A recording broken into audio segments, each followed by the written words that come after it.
Just as the rand started gaining just a little bit of ground, it nearly broke 14 to the dollar. It was terribly exciting, and the bond market was returning to some kind of normal. That rumours of the imminent arrest of South Africa's Finance Minister Pravin Gordhan turned it all on its head, and we've seen the rand lose more than 5% of its value over the last week. This is the MoneyMakers, whatever's left of the money. I'm Bruce Whitfield. Tonight we speak to the Black Business Council about the impact this is having on investment and also sentiment toward the country, and ultimately what impact it's going to have on business. Joining me this evening, Mohale Ralebitso, Chief Executive of the Black Business Council. We're sitting at such an interesting inflection point. We've got a finance minister bravely soldiering through a world of deep mistrust of South Africa, South African financial policy, South African government increasingly globally, yes, and efforts to undermine him. What's your reading of what's going on?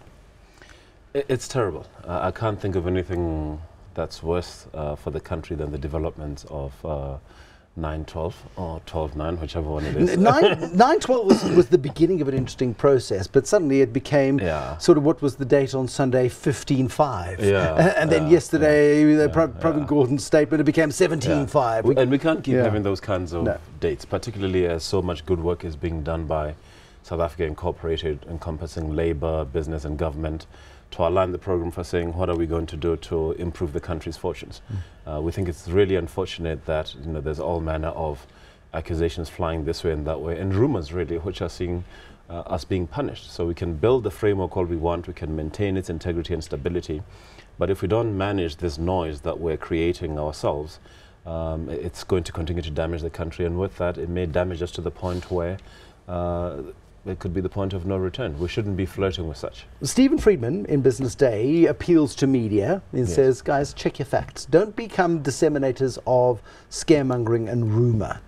And if you go back to Spotlight, it's a movie about 1970s Boston, when the Boston Globe broke paedophilia in the Catholic Church in Boston, caused a huge ruction. They went through extraordinary checks and balances to make sure those facts were absolutely right. I'm not sure it's necessarily fair in the 21st century to expect the same, but our media is part of this issue. Given what's at stake, Bruce, I think we have to go back to that era. I could sit here today, launch an accusation, and tomorrow we'll make front page news.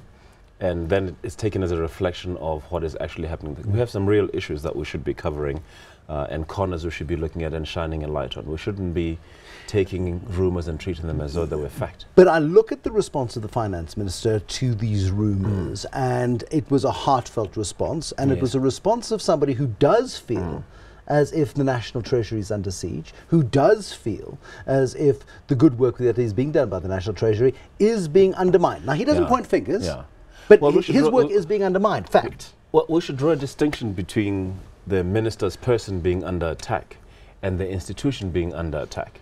And of course, there could be collateral damage. There could be people who may well want to undermine parts of the independence of the Treasury and move it in a particular direction. But we live in a society where there'll always be contestation. But where we are now, and the manner in which it's being done and how the media is being used to do it, is problematic. But we do know that there is a real threat to the National Treasury. We saw the Deputy Minister of Finance come out and tell us as much. He was offered the Finance Minister's job. He told us that there was a hit list of people in the National Treasury that he'd then be required to get rid of because they were getting in the way of vested interests. And that may be coming from certain quarters, but it doesn't mean that within our system of governance, that within those structures that the Treasury is under attack. There were sort of interests which are alleged to have and which have denied their interests in but here's the finance minister. state capture. I don't see the finance minister as a BS artist. Without a doubt, he's a very decent man. He's a very decent man, and he's got, to my mind anyway, I'm yet to be proven wrong, and when I do, I will apologise. But I see him as a man of utmost integrity. When he appeals in a statement with a government letterhead to please people of South Africa, help us protect the integrity of the National Treasury and the people who work within it, that implies to me a very real threat.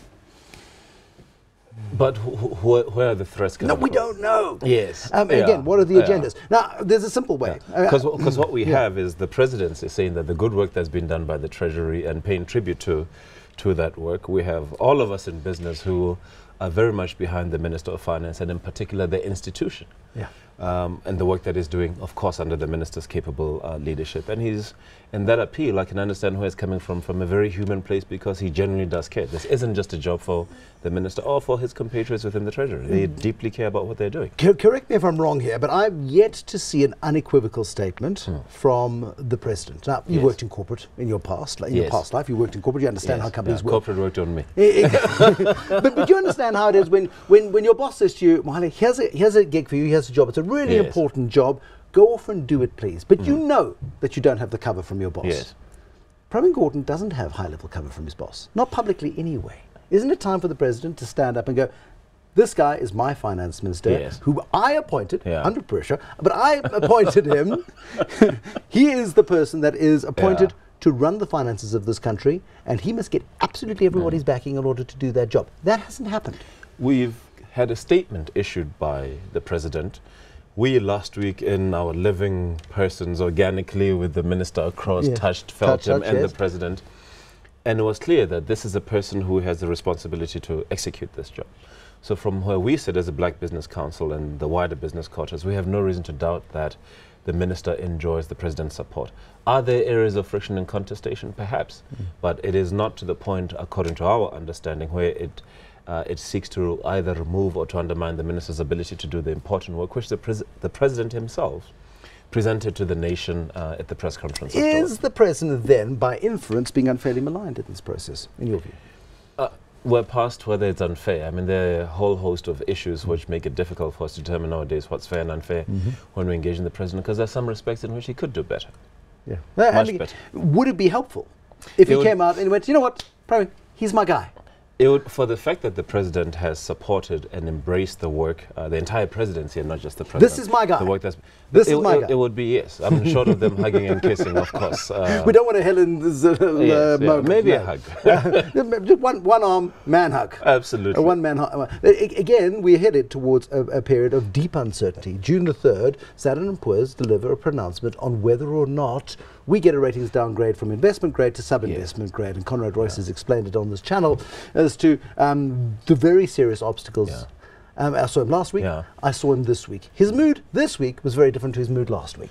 And that's exactly the damage that we're doing, because inside of all of this noise that's being created, whether real or perceived, in terms of the institution of the Treasury being under attack and therefore the credibility of our program of action possibly not being adhered to, we would do well to stop, and for those of us who have an ability to contribute, we would do well to stop fanning those flames so that they can be focused on the very concrete things that are being done and where all of us are on board, and there's no contestation about the importance of saying we want to maintain and improve our sovereign credit rating. Bumped into a CEO last week who said he believes that the work streams that have been set up under this Jabu Mabuza, Pravin Gordhan presidency tie-up in terms of getting business, labour and government to work together are slow, but doing really good work and need at least 6 months to prove the concept before the ratings agencies act on us. Is that going to be enough time? Absolutely. We need time, and the question is going to be whether the rating agencies are going to be in the mood to follow suit in terms of saying, okay, we'll keep you on watch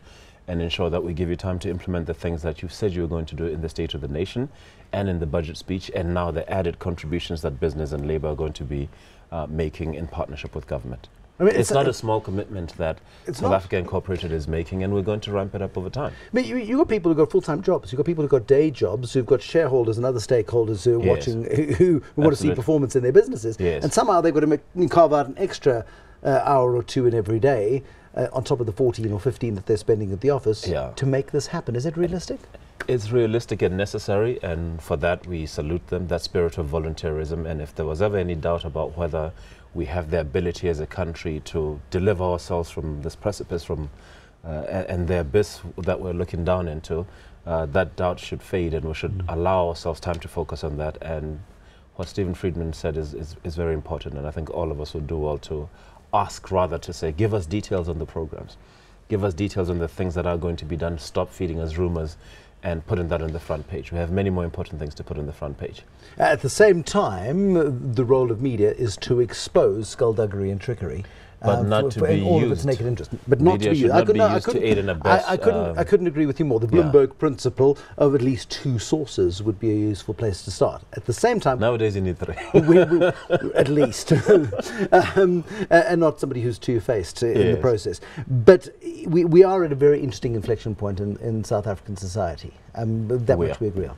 We are, and all of us would do well to weigh in, and come the local elections, we'll all have an opportunity to make our voices heard as a citizenry. That's the most practical way in which I think we can implement and say that we're either on board or not on board with what's happening. But till then, we should ask of our media we respect what you're doing and we appreciate you always bring us what's happening, but let's please increase the standard so that we're not feeding rumours. And what we go, I'm going to hit back with you there and say, again, the media cannot be unvigilant, if that's a word. I'm going to get fired from I'll be fired from a newspaper job if I put that in the headline. Give me a sense of it, though. I mean, we've got the private sector initiative. There's 1.6 billion rand fund. Brian Joffe and Adrian Gore are leading that. You're involved there, but you're also involved in the other streams, these work streams that are involved. Is everybody playing nice? Everybody's playing very nice. Naturally, we're going to challenge one another. As the Black Business Council, of course, we've expressed a concern to say that we don't want the fund investing in exactly the same way in which capital is being deployed in the current environment, because all that means is we're going to get more capital doing the same thing, rather than saying we want to catalyze the creation of an acceleration, for that matter, of existing small, medium, and other enterprises. We want to get into new spaces where we're saying here are pockets of growth. So we're very hopeful that the fund, come the point at which implementation is ready to happen, is going to target next wave businesses, because we desperately need to create jobs, we desperately need some innovation, and we need to ensure that the support structures are being built in the business that we invest into for the large corporates, which ultimately still have an important role to play, starting with but not limited to sacrificing their CEOs to be part of this important initiative. Is there a risk that we see these work streams, and there's lots of enthusiasm, lots of energy, and lots of time being given to this, that we see it go the same way of the NDP, and a wonderful document, wonderful ideas, encapsulated in thoughtful prose, gathering dust somewhere and not being implemented, and we pay lip service to it like we do to the NDP? We're not worried about that, because one of the things that came up at the sitting last week was that very point, to say that we would do well to integrate these streams into business as usual for government and obviously for ourselves, so that we don't have a parallel streaming exercise that that distracts from the very important work that was already being done, but that this should be something that we do on a joined up basis. Quite the opposite. This should be the example of how we should tackle what is outlined as a set of intentions for us to achieve within the NDP. This is precisely what we ought to be doing around the NDP, and I'm hopeful that coming out of this exercise, we will not only integrate it into the work of business and government as usual, but that we will take this approach towards the key tenets of the NDP. Mohale Ralebitso, thank you very much indeed. Mohale Ralebitso is Chief Executive of the Black Business Council. Thoughtful stuff indeed, and hopeful stuff too. Conrad Royce, I hope you're watching. Until next time, there'll be more Moneymakers. Bye-bye.